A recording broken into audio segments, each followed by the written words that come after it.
Ako po si Tena Rose Tendante. At ako naman si Michael Davantes. At kayo'y nanonood ng Mabuhay Montreal TV.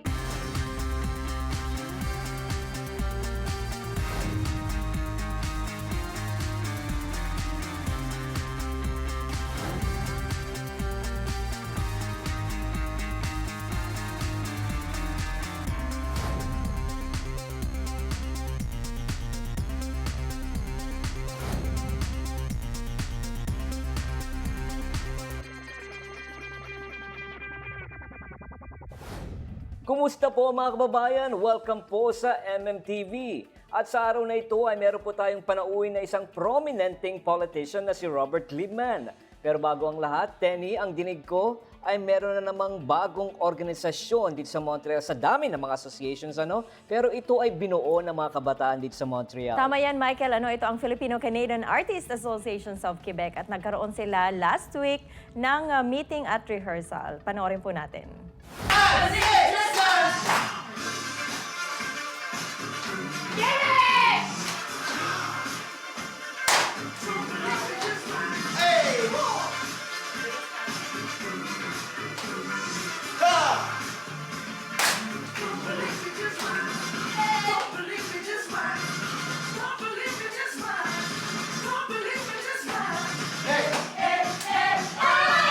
Focus on organization is to build members so that my next generation, we just don't want to end with us, the organization ending with us. We want to focus on the next generation, the youth, and we want them to join us, and if they have the talents, come here. How do you find the members?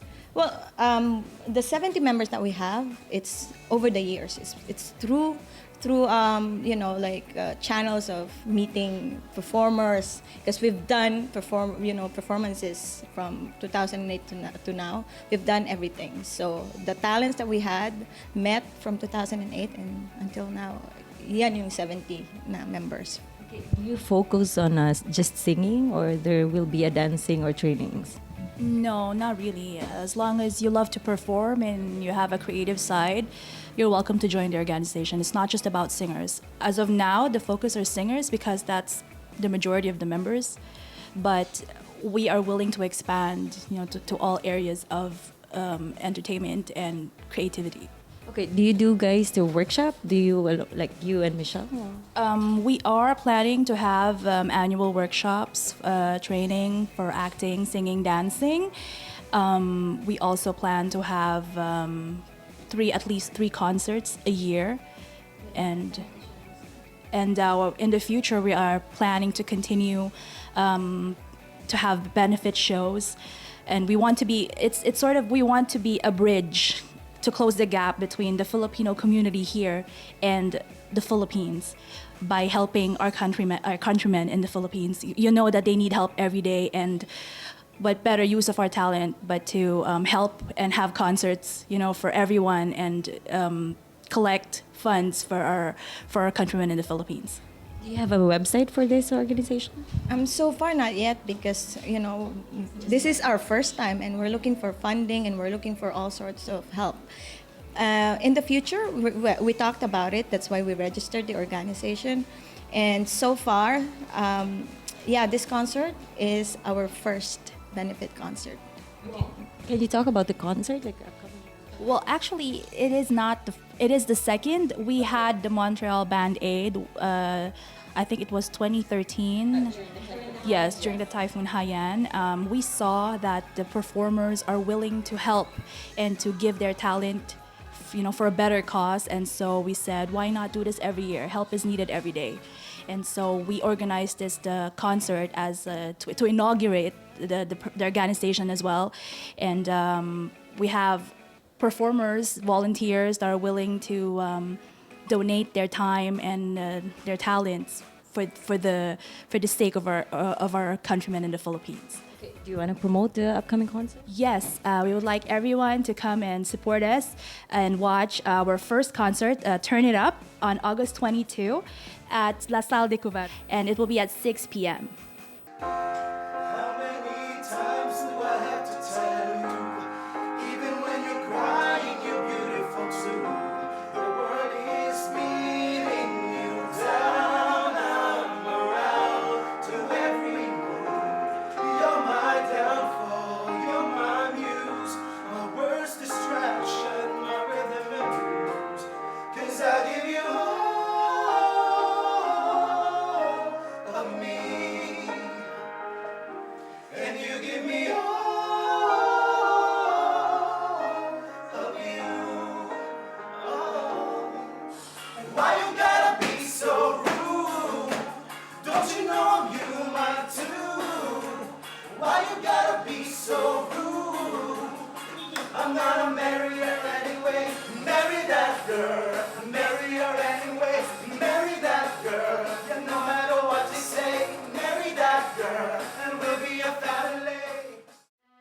Nanalo bilang bagong presidente ng FAMA si Cora Abirin ng Samang Makabayan. Ang full report sa susunod na episode. Magbabalik po ang MMTV. Decor JFL is offering the best services in town with all your decoration needs.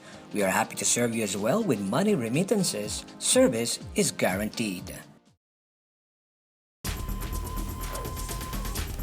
Nagbabalik po tayo sa MMTV. At kasama po natin ngayon ang kandidato ng Conservative Party para sa riding ng Mont Royal.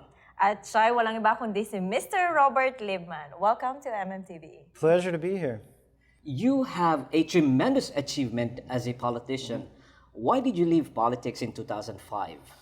Well, it's an interesting question. When I was growing up, I never expected to be a politician. I was always wanting to be an architect for many years growing up, and I became an architect. I graduated from McGill in 1985. I started practicing architecture, and my political career started as a bit of an accident in some ways. I felt very strongly in the 1980s about minority language rights, about Canadian unity, and I wasn't happy with some of the language laws in Quebec and the rise of Quebec nationalism. So in my 20s, I started a political party just to create a voice for members of minority communities at the time, and we gained momentum in the election in 1989, and one thing led to another, and I was elected to the National Assembly with 3 other colleagues with the political party that I organized. So my political career, my architectural career, veered into a political career much by accident at a very young age. I always had wanted to be an architect, and I spent many years in politics, both at the provincial and the municipal level. And then in 2005, after my second term had come to an end in municipal politics, I felt, you know what, maybe this is the time to get back into architecture, the profession that I always wanted to practice. My kids at the time were a little bit young, and it was a good time for me in 2005 to leave politics, go back to architecture. My kids were 16, 6, and 3, about that age, and it was a good time to get back into architecture and take a step back from politics. And Okay, some in regards normalcy. to that, what made you decide to resume your political career? Well, 9 years later, the circumstances seemed to become appropriate again to get back into politics. As you may know, Erwin Kotler was the MP for Mount Royal for a number of years. When he announced last year that he would be stepping down as MP, a lot of people started to ask me about whether or not I would be interested in making a return to politics for the Conservative Party. I was asked in 2011, and I decided not to run in 2011 because I didn't want to run against Erwin Kotler, and also my kids were still a little bit too young. So now, 2015, the circumstances are there. People have pushed me to run again. I decided to throw my hat in the ring because I believe also strongly in Stephen Harper's leadership. He's a leader of this country with conviction and principle. And my political career started on an issue of principle and conviction, and I was inspired by his leadership, and I decided to go for it again. I think I can win the riding this time. But your riding is considered a liberal stronghold. How are you going to convince the community to vote this time for your party? Well, that's the question that everyone keeps asking me. Keep in mind, in 1989, when I ran for the Equality Party and I ran in my riding of Darcy McGee, that was the safest Liberal seat in Quebec by a mile, and I still won because of political circumstances. Now, in 2015, yes, the Mount Royal riding has traditionally been considered one of the safest Liberal seats in the country, but I think people are looking for an alternative this time. I think people are looking for leadership, and when I compare Stephen Harper and his background, his credentials on economic matters, on international affairs, the fight against terrorism, and other threats of that nature, versus Justin Trudeau, who doesn't yet have strong economic credentials. I don't think he's ready to be Prime Minister of this country with some of the external threats that exist. I feel that Stephen Harper offers our country the best hope. And me personally, I've always been more conservative on economic matters and other issues, and it was a very comfortable fit for me. And I think that the riding has been getting closer and closer over the last series of elections. I think it's ready to elect a Conservative member with the experience that I have. Can you discuss what your party has done to the Filipino communities here in Quebec? Well, with regard to the Filipino community, there's been a very close connection. There's no doubt about that. As you know, in November 2013, after a typhoon, after Hurricane Haiyan, this government was very, very helpful in providing military aid and relief assistance after the hurricane. About $90 million has been pledged in disaster relief by this government. We also have a very close trade relationship. As you may know, last year there was about $1.8 billion in trade between the Philippines and Canada. And in May, when President Aquino was in Canada. As Prime Minister Harper sat down, they discussed or initiated the eventual development of a free trade agreement between Canada and the Philippines, which is extremely hopeful and exciting. And the Trade Minister, Ed Fast, traveled to the Philippines a few weeks later in May to lead a Canadian delegation. So there's a lot of exciting news happening there on the economic front between the two countries. This Conservative government is the only government that's ever named a senator from the Filipino community. As you know, Tobias Sanverga is a prominent senator in this country, and something that the community is very proud of. Many other reasons that there's always been a close connection between the Filipino community and the Canadian government. The Filipino community in this riding, in this country, over 700,000 strong, has always been a strong, proud Canadians, very attached to their cultural heritage and traditions, and have always provided this country with a strong sense of community. We have other ethnicities watching the show. What about the ethnic community in Quebec? My political career was launched with the political movement I created based on a few fundamental principles: protection of individual rights, minority rights, linguistic equality, bilingualism, Canadian unity. These are all values that are shared by the minority communities in this riding and in Quebec. The fight for minority communities, the fight to have a voice within government. And that's something that I provide. I've always been a fighter for minority communities, minority rights in Quebec, and we need that type of representation in Ottawa. When Quebec presents itself in Ottawa, it's not always the cultural mosaic that's represented or considered in Ottawa. It's usually the larger picture of what Quebec represents, as opposed to really the cosmopolitan nature, the mosaic that makes up Montreal. You have served as a mayor for Côte Saint-Luc. So as one of your rivals, Housefather, what is your advantage over him? Well, there's a very big difference. I have a lot of political experience at the provincial level as well. In addition to being mayor, I was also on the City of Montreal Executive Committee responsible for urban planning. As an architect, I have a very special feel and sensitivity towards some of the major issues that affect Montreal's infrastructure, Montreal's urban fabric. And in the next 10 years, Montreal's urban planning is going to see a major transformation, from the Turcotte interchange, from Blue Bonnets, from the Cavendish extension, the Champlain Bridge. There's so many issues affecting Montreal's urban tissue, and me having an architectural background, having sat on the City of Montreal Executive Committee responsible for the urban master plan, I think I could provide a lot of experience and technical know-how at the table in Ottawa. Mount Royal, keep in mind, is at the geographic epicenter of the island of Montreal. So many of these issues affecting Montreal's future, economic growth, infrastructure, transformation, we need someone with my background at the table in Ottawa to really understand some of these issues in this dynamic. Okay. Any message to the Filipino viewers or non-Filipino viewers today? Well, sure. I think, the Filipino community, as I mentioned, is a proud community. The Filipino community, or Philippines, is one of the strongest sources of immigration to this country.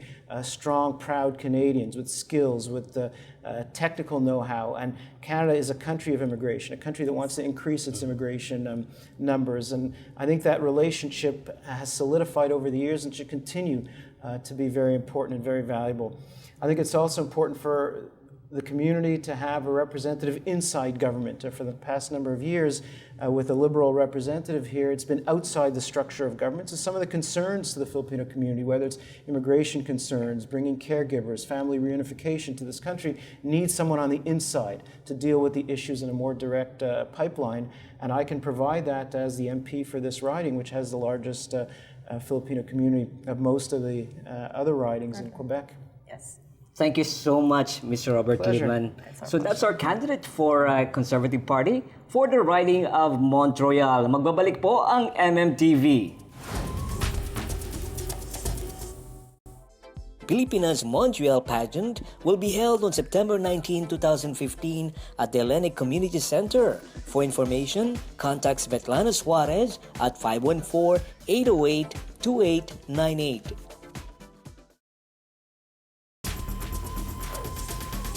Welcome back sa MMTV. At Tenny, during this time last year, ay plinano natin ang pag-uwi sa Pilipinas. Do you miss the experience? Oo naman, Michael. Talagang napaka-exciting nung ginawa natin dahil we went to a lot of places. Talagang tinignan natin kung ano ang magandang tourist spots na pwedeng bisitahin natin at ng ating mga kaibigan galing dito sa Pilipinas.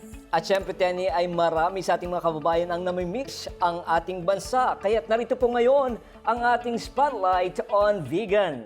Hello mga kababayan and welcome to the only World Heritage City in the Philippines, Vigan. Acclaimed as one of the new 7 wonder cities of the world, the city of Vigan is unique among the Philippine towns. It is the country's most extensive and only surviving historic city that dates back to the 16th century Spanish colonial period.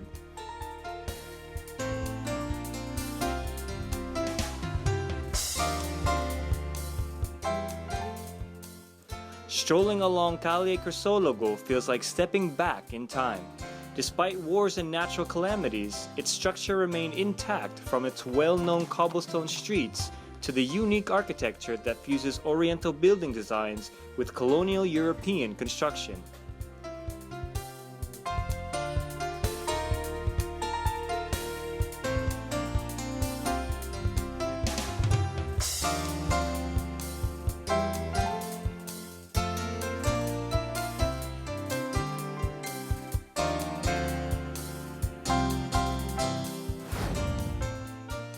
A short walk from Calle Crisologo is a central park named Plaza Salcedo, where restaurants and vegans delicacy shops are found.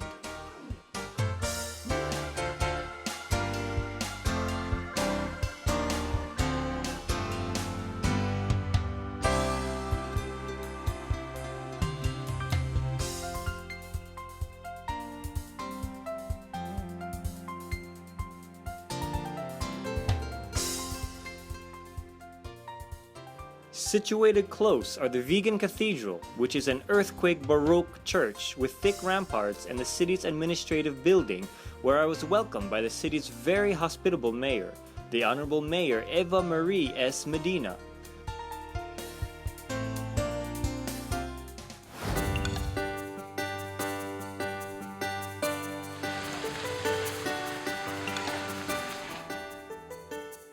A habitable heritage city of choice, Vigan offers something fun for everyone, such as the Buridec Children's Museum. Located in the historic Mira Hills Filipino-Spanish Friendship Park, it houses an interactive module where visitors can learn the city's local history, dialect, and cuisine. The museum also features the miniature Calle Crisologo complete with furnished old houses, the calesa, and dolls representing the various regions of the Philippines. Buridec is a good place for the children of Vigan to appreciate their origin and their culture.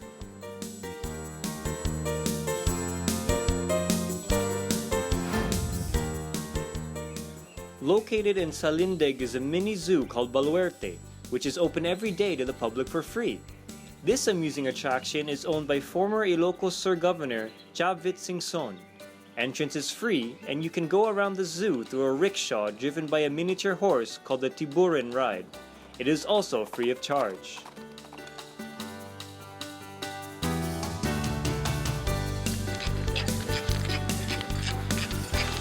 Hey!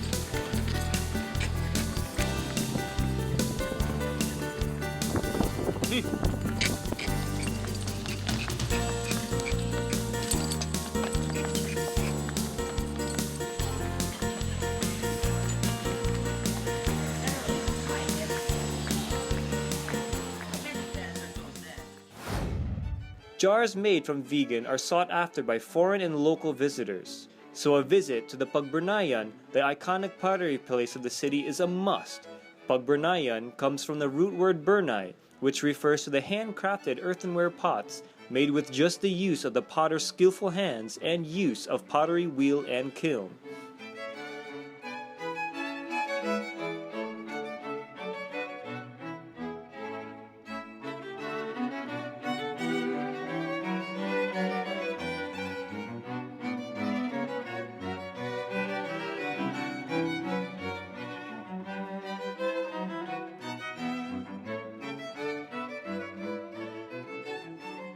The more popular Pagbernayan is Ruby's Pottery, run by National Folk Artist awardee Fidel Antiporda Go, who is very accommodating and always eager to demonstrate pottery to his visitors.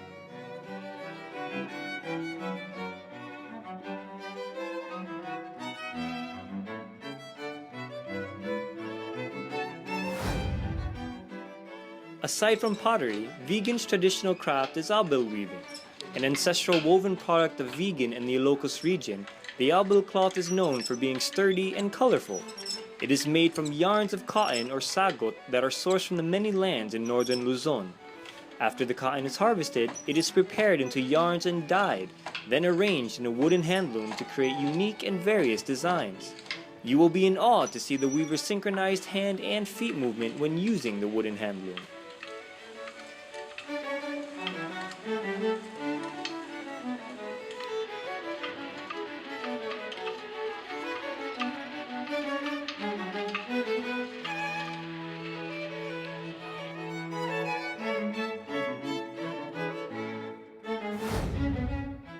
In the Bantay district of Vigan, along the National Highway, is the St. Augustine Parish Church.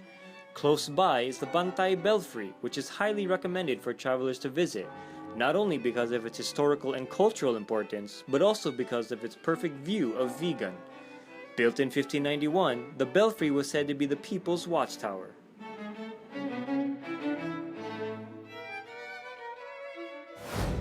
Another worthwhile trip from Vigan is to the Santa Maria Church, which is set on a hill and reached via 83 steps.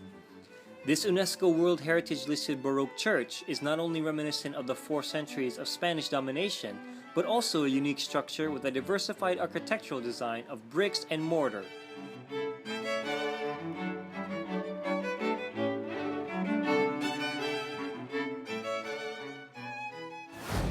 For travelers who want more than just a visit to Vigan's cultural and historical sites, beaches and nature sites are also available for nature lovers.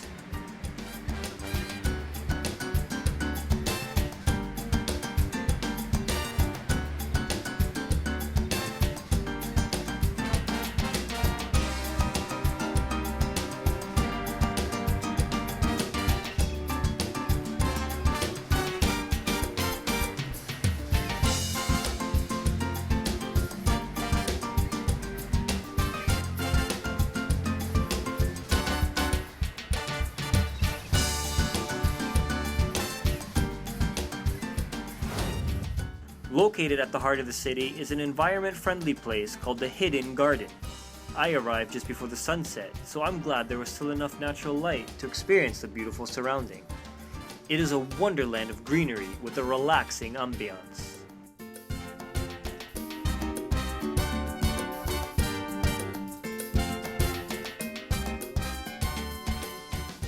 After walking around the place, you can dine in their charming restaurant that offers delicious Ilocano dishes and coolers.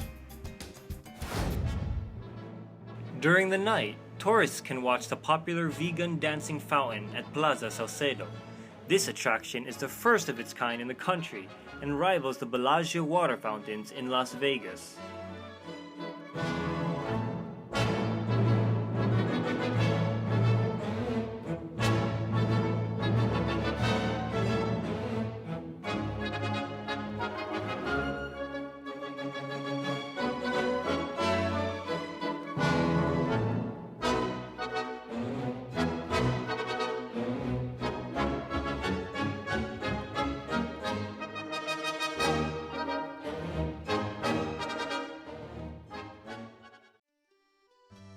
Vigan becomes a romantic place at night where you can dine and stroll outside by the cozy night lights.